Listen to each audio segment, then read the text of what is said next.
গরমে সিকিম ভ্রমণ সবারই একটা ড্রিম ডেস্টিনেশন। এবারের পর্বে আমরা গেলাম ইস্ট সিকিম বেড়াতে। প্রথমবার বরফ দেখতে পেয়ে সবাই বেশ দারুণ হ্যাপি। হাই অল্টিটিউডে চায়না বর্ডার পৌঁছানো একটু চ্যালেঞ্জিং। সন্ধ্যাবেলায় গ্যাংটকের এমজি মার্গ আর সকাল হতেই নাথুলার উদ্দেশ্যে বেরিয়ে পড়া। চলুন আজকের পর্বতে আপনাদেরকে ঘুরিয়ে নিয়ে আসবো ইস্ট সিকিম, ছাঙ্গু লেক আর বাবা মন্দির। তার সঙ্গে শোনাবো বাবা মন্দিরের সেই অলৌকিক গল্পগুলো। গ্যাংটকের আকাশ বেশ পরিষ্কার। আজকে আমরা গ্যাংটক এমজি মার্গ থেকে বেরিয়ে পড়েছি নাথুলা ঘোরার উদ্দেশ্যে। এখান থেকে গাড়ি ছাড়বে আর আজকে আমরা ঘুরবো নাথুলা, বাবা মন্দির, ছাঙ্গু লেক। তো আজকের এই ভিডিওতে পুরো ডিটেলস আপনাদেরকে বলবো, কী করে সস্তায় সিকিম ঘুরতে পারবেন, কীভাবে আমরা গেলাম, কোথায় থাকলাম, পুরো ডিটেলসটা আপনাদের বলবো। ভিডিওটা শুরু থেকে শেষ পর্যন্ত দেখতে থাকুন, আশা করছি দারুণ লাগবে। তো ফাইনালি আমাদের গাড়ি এসে গেছে। আমরা প্যান্টালুন্সের এখান থেকে গাড়ি বুক করেছিলাম, মানে ইন্ডিভিজুয়ালি বুক করেছিলাম, অনেকটা সস্তায় পেয়েছি। আর এখান থেকে আমরা ডাইরেক্ট যাব নাথুলা। তো একটা গাড়িতেই হয়ে যাবে। আমরা ইকো বুক করেছি, এখানে কিন্তু অনেক গাড়ির অপশান পেয়ে যাবেন। তো এটা মোটামুটি সস্তা আমরা অ্যারেঞ্জ করেছি আর এখান থেকেই আজকে আমাদের জার্নি স্টার্ট করছি। তো চলুন দেখা যাক, ফার্স্ট টাইম আমরাও নাথুলায় যাচ্ছি, সেখানে এক্সপিরিয়েন্স কেমন লাগে আর রাস্তাটা কেমন লাগে যেতে। ওখানে গ্যাংটক থেকে গাড়িতে বসে পড়েছি আর এখান থেকে নাথুলা বর্ডার অবধি যেতে লাগবে 1.5 ঘন্টা। তার মাঝখানে পাস যেটা করা ছিল, পাসটা কালেক্ট করতে হবে। আর নাথুলা থেকে কিন্তু আমাদের অন্য গাড়ি করতে হবে, কারণ নাথুলার পরে যে গাড়িগুলো সেগুলো কিন্তু আলাদা গাড়ি, চেকপোস্ট থেকে অন্য গাড়ি করতে হবে। তো সেটা যেতে আরও আধা ঘন্টা সময় লাগবে। তো বরফ কতটা দেখা যাবে সেটা একটা বড় সারপ্রাইজ, যে কতটা বরফ দেখতে পাবো। আর যেতে যেতে আপনাদেরকে বলতে থাকবো যে আপনারা যদি এইভাবে যান, যে কীভাবে যাবেন, কোথা থেকে গাড়ি বুক করবেন, সব কিছু কিন্তু ইনফরমেশান দিতে থাকবো। তো ভিডিওটা শুরু থেকে শেষ পর্যন্ত দেখতে থাকুন, আশা করছি সব ইনফরমেশান এই ভিডিওতে পেয়ে যাবেন। তো পাহাড়ে যেতে গেলে আপনাদের দুটো জিনিস দরকার রয়েছে, সেটা হচ্ছে নয় কর্পূর, না হলে অক্সিজেন। तो दीदी हमारे साथ है। दीदी ये वाला ऑक्सीजन कितने का है? 500। थोड़ा सस्ता वाला मिलेगा इससे? सस्ता नहीं होगा ये 500 का। और कर्पूर अगर लेंगे तो ये এটা কিন্তু 500 আর এটা 50 টাকায়। তো ডিসাইড করা যাক যে আদৌ এটা নেওয়ার দরকার রয়েছে না, কর্পূরে কাজ চলে যাবে। আর একটা জিনিস, পপকর্ন খেলে কিন্তু কান বন্ধ হবে না আর হেডেকটা হবে না, ওই জন্য পপকর্ন এখানে পাওয়া যাচ্ছে। তো পপকর্নও নিয়ে যাব, তার সঙ্গে সঙ্গে দেখা যাক কর্পূর আর অক্সিজেনের ব্যবস্থাও কিন্তু এখান থেকে করে নিতে হবে। সব আয়োজন কমপ্লিট করে নাথুলার পথে রওনা দিলাম। আকাশ বেশ পরিষ্কার আর ঝলমলে, দুপাশে পাহাড় আর ভাসা মেঘ। এই দেখতে দেখতে এগিয়ে চললাম নাথুলার দিকে। গ্যাংটক থেকে এখনও প্রায় 1 ঘন্টা আমরা গাড়িতে চেপে এলাম। এখানে দাঁড়িয়ে রয়েছি, এটা প্রায় 8000 ফিট অল্টিটিউডে আমরা দাঁড়িয়ে রয়েছি। যেগুলো পতাকার মতো উঠছে দেখছেন, এগুলো ধ্বজা বলে এদেরকে। তো এগুলো রোড সেফটির জন্য বা ট্যুরিস্ট সেফটির জন্য এগুলো লাগানো থাকে। দূর থেকে বেশ সুন্দর দেখতে লাগছে। আর এখান থেকে ভিউটা দেখুন, জাস্ট অসাধারণ ভিউ। নিচে গ্যাংটক সিটি দেখা যাচ্ছে, ছোটো ছোটো বাড়ি দেখা যাচ্ছে। আজকের বেশ ভালোই রোদ রয়েছে, এখানে কিন্তু মাঝে মাঝে বৃষ্টি হচ্ছে। তো নাথুলা এই জন্য আমরা সকাল সকাল বা আগে গিয়ে পৌঁছাবো, কারণ নাথুলাতে যখন তখন মেঘ আর বৃষ্টি হচ্ছে। তো মেঘ বৃষ্টি হলে ভিউগুলো অত সুন্দর আসে না, তাই আগে আমরা নাথুলা পৌঁছাবো, ওখানের ভিউ পয়েন্টগুলো কমপ্লিট করব। তারপরে ফেরার সময় আমরা ছাঙ্গু লেক আর ওই যতগুলো সাইট সিন পসিবল, গ্যাংটকের আরও বেশ কিছু সাইট সিন রয়েছে, সেগুলো কমপ্লিট করব। তো চলুন এখান থেকে আগে পৌঁছাবো আমরা নাথুলা। নাথুলায় বরফ দেখার জন্য একদম অনেক দিন ধরে আমরা ওয়েট করছি। নাথুলার পরে ছাঙ্গু লেক, বাবা মন্দির সবগুলো ঘুরে দেখাবো। সিকিমের রাস্তার প্রথম পর্বে নীল আকাশ, সাদা মেঘ আর সবুজ গাছে ঘেরা রাস্তা। আর যত এগিয়ে যাব দেখতে পাবো পাহাড়ের গায়ে লেগে থাকা সাদা সাদা বরফ। তো নাথুলা যাওয়ার রাস্তায় এখানে রয়েছে একটা মন্দাকিনী ফলস। কেন মন্দাকিনী ফলস বলে, তো চলুন আগে গিয়ে জেনে নিই। তো এই রাস্তা দিয়ে আমরা নাথুলা গেছি, আর এই রাস্তায় যে ওয়াটার ফলস দেখছেন, এটা কিন্তু কোনো সাধারণ ওয়াটার ফলস নয়, এটা হলো মন্দাকিনী ওয়াটার ফলস। এখানে কিন্তু রাম তেরি গঙ্গা ম্যালির শুটিং হয়েছিল।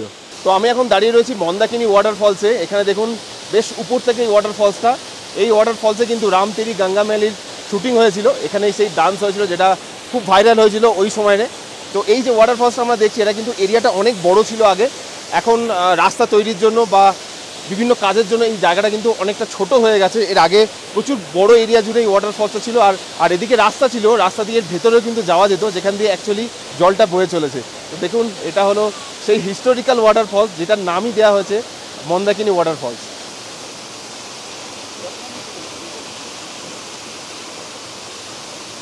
তো চলুন এই ওয়াটার ফলস থেকে আমরা আরও এগিয়ে যাব। নাথুলা যেতে এখন অনেক রাস্তা বাকি রয়েছে, তার আগে আমাদের কিছু জুতো, হ্যান্ড গ্লাভস কিনে নিতে হবে, কারণ নাথুলাতে রয়েছে বেশ ভালোই ঠান্ডা।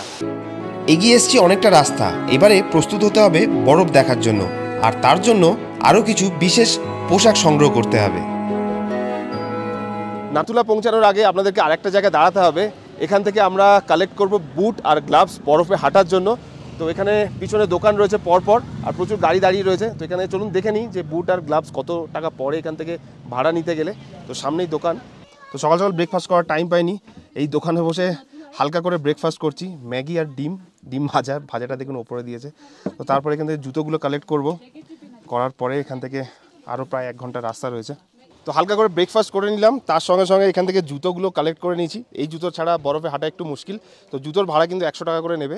আর এখান থেকে ডাইরেক্ট গিয়ে আমরা বরফেই আপনাদের সঙ্গে দেখা করব। এবারে দেখা মিলল বরফে ঘেরা পাহাড়।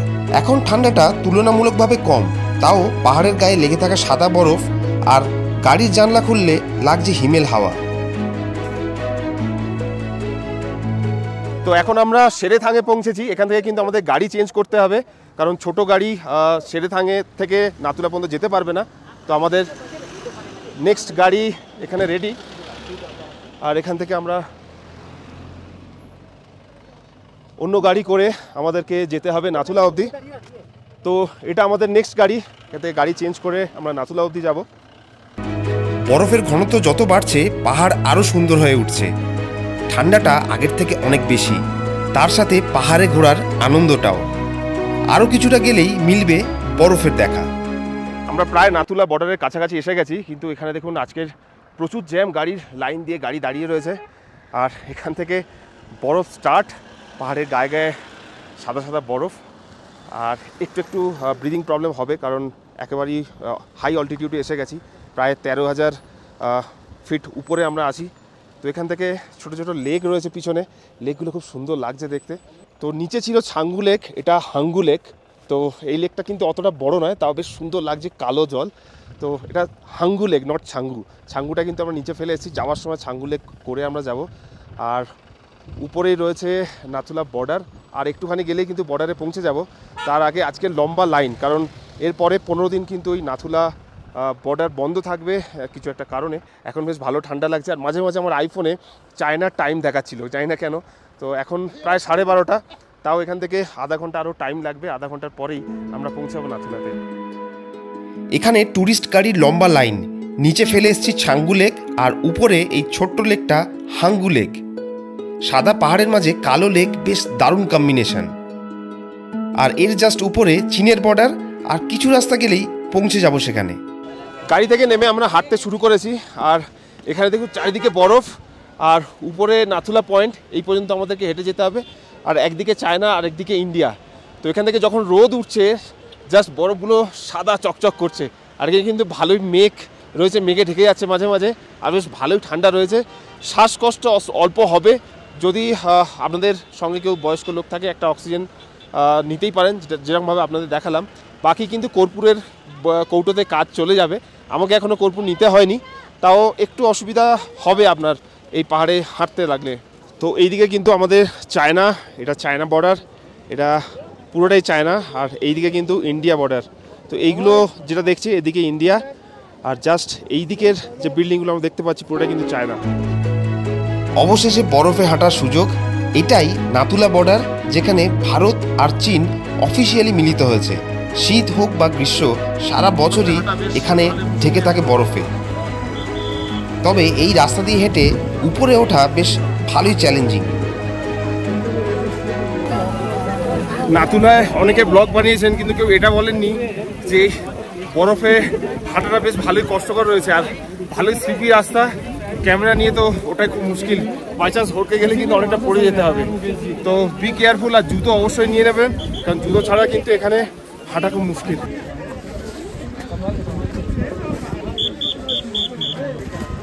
পাটাকে আটকিয়ে তারপরে আপনাকে বরফে উঠতে হবে।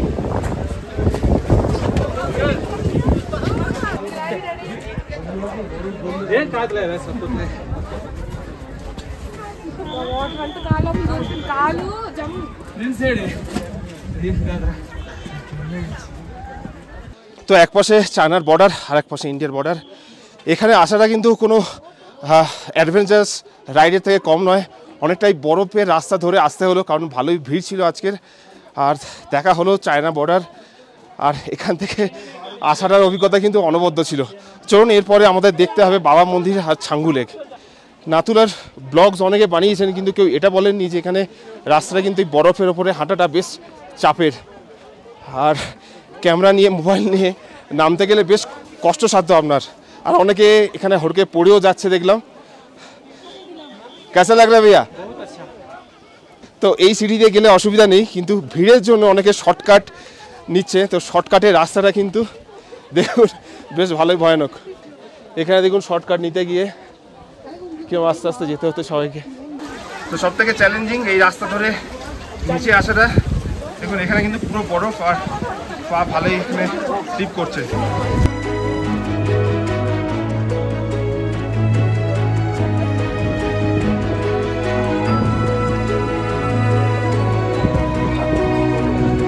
নাথুলা ঘোরা শেষ করে আমরা বেরিয়ে পড়লাম বাবা মন্দির দর্শনে। চলুন শুনে আসি সেই বাবা মন্দিরের গল্প, যেটা শুনলে সত্যি আপনি অবাক হয়ে যাবেন। তো নাথুলা পেরিয়ে আমরা এখন বাবা মন্দিরের পথে। রাস্তাটা খুব সুন্দর, আর পিছনটা দারুণ ঝর্ণা রয়েছে।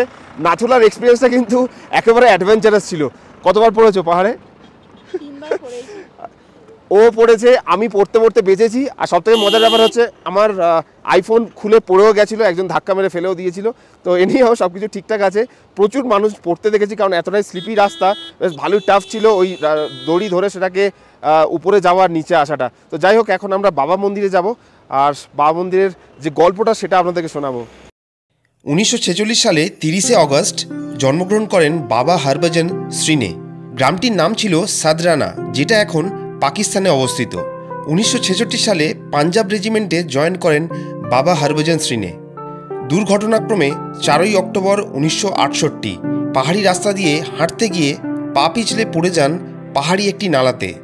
জলের গতিবেগ এতটাই বেশি ছিল যে প্রায় 2 কিলোমিটার পর ওনাকে মৃত অবস্থায় পাওয়া যায়। মৃত্যুর বেশ কিছুদিন পর উনি সাথীদের স্বপ্নে আসেন আর ওনার একটা সমাধি নির্মাণের কথা বলেন। 1982 সালে এই মন্দিরের নির্মাণ করা হয়। শুনলে গল্প বলে মনে হলেও মৃত্যুর পরও বাবা নিজের ডিউটি করতেন, আর অন্য কেউ ডিউটি করতে করতে ঘুমিয়ে পড়লে বাবা তাকে চড় মেরেও জাগিয়ে দেওয়ার গল্প এখানে সত্যি বলে মনে করা হয়।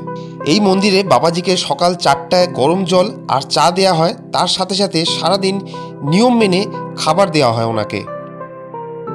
আজকে আমরা যে মন্দির দেখছি, এই মন্দির নতুনভাবে নির্মাণ করা হয়েছে। পুরানো বাবা মন্দির এই মন্দির থেকে 9 কিলোমিটার দূরে অবস্থিত। এই মন্দিরের বেশ কিছু অলৌকিক শক্তিও আছে। এখানকার জল যারা নিয়ে যান আর সেই জল যদি 21 দিন নিয়ম মেনে পান করেন, তাহলে কিন্তু অনেক রোগেরও নিরাময় হয়। আর এই মন্দির থেকে ডায়েরি সংগ্রহ করে সেই ডায়েরিতে নিজের মনের বাসনা লিখে যদি বাবা মন্দিরে রাখা হয়, সেই মনের ইচ্ছা পূরণ হয় বলে এখানে সবার ধারণা। তো বাবাজির মন্দির আমাদের ঘোরা শেষ। এখান থেকে জল নিলাম আর প্রসাদও নিলাম। প্রসাদ নিয়ে এবারে আমরা এখান থেকে এগোবো ছাঙ্গু লেকের দিকে। গল্পটা যেটা বললাম, এখানে কিন্তু সবাই সত্যি মানে, আর সেইভাবেই বাবা হরভজনজিকে পুজো করা হয়। তো চলুন এখান থেকে আমরা বেরোবো আর এখান থেকে যাব ছাঙ্গু লেকে। নিউ বাবা মন্দির আমরা ঘুরে দেখলাম, কিন্তু ইচ্ছে রয়ে গেল মনে ওল্ড বাবা মন্দির, মানে পুরানো বাবা মন্দির দেখার, যেটা আশা করছি পরের ভিজিটে অবশ্যই আমরা কমপ্লিট করব।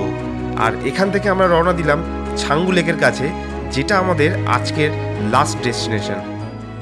বাবা মন্দির হয়ে আমরা চলে এসেছি ছাঙ্গু লেকের কাছে। তো এই লেকের ভিউটা জাস্ট অসাধারণ। পিছনে যে পাহাড় দেখছেন, এটা কিন্তু এখন যেহেতু সিজনের শেষ, আস্তে আস্তে বরফ মেল্ট হচ্ছে, গলে যাচ্ছে, ওই জন্য নাহলে সিজনে এলে মানে ডিসেম্বর জানুয়ারিতে এলে পুরো সাদা হয়ে থাকে। আর এই ছাঙ্গু লেকেও কিন্তু পুরো বরফে ভরে থাকে। তো ছাঙ্গু লেকের পাশে কিছুটা সময় কাটাবো, আর এখানে কয়েকটা ইন্টারেস্টিং জিনিস আছে, সেগুলো আপনাদেরকে দেখাবো। তো ছাঙ্গু লেকে এলে এখানে সবথেকে ইন্টারেস্টিং ব্যাপার হচ্ছে, দেখুন আমার পিছনে দাঁড়িয়ে রয়েছে এই ইয়াকগুলো, এটাতে চড়ানো যায় আর এটাতে ফটোও তুলতে পারবেন। এইগুলো কিন্তু বেশ অসাধারণ লাগবে দূর থেকে দেখলে। আর এর লুকস দেখুন, এখানে প্রচুর রয়েছে, একটা দুটো নয় প্রায় কয়েকশো এরকম ইয়াক দেখতে পাবেন। तो भैया अभी कितना मतलब फ़ोटो खींचने के लिए कितना चार्ज लेते हैं? 100 रुपीज़। और यहाँ से घूमने के लिए मतलब कोई इसमें चढ़ के घूमने के लिए? আচ্ছা, তো এই ইয়াক চড়ে আপনি পাহাড়ের ওপর দিয়ে ঘুরতে পারবেন। 500 টাকার চার্জ, একটু বেশি ঘুরলে অত বেশি চার্জ নেবে। আর ফটো তুলতে গেলে কিন্তু আপনার 100 টাকা দিয়ে ফটো তুলতে হবে। তো ছাঙ্গু লেকের পাশে এসে আজকের আমার সিকিম ট্রিপ কমপ্লিট করলাম। ভিডিও ভালো লাগলে অবশ্যই চ্যানেলটিকে সাবস্ক্রাইব করে নেবেন। আরও নতুন নতুন অফবিট জায়গায় তো আপনাদেরকে নিয়েই যাব। আর এই ট্রিপটা বেশ ভালো এনজয় করেছি। যাই হোক, এরপরে নর্থ সিকিম কিন্তু আমরা ঘুরবো, আর চেষ্টা করবো বাইকে ঘোরার, কারণ বাইকের ট্রাভেলটা আরও বেশি অ্যাডভেঞ্চারাস হবে। তো দেখা হবে পরের ভিডিওতে নতুন আরেকটা জায়গায়, নতুন আরেকটা গল্প নিয়ে। আর হ্যাঁ, চ্যানেলটিকে অবশ্যই সাবস্ক্রাইব করে রাখবেন।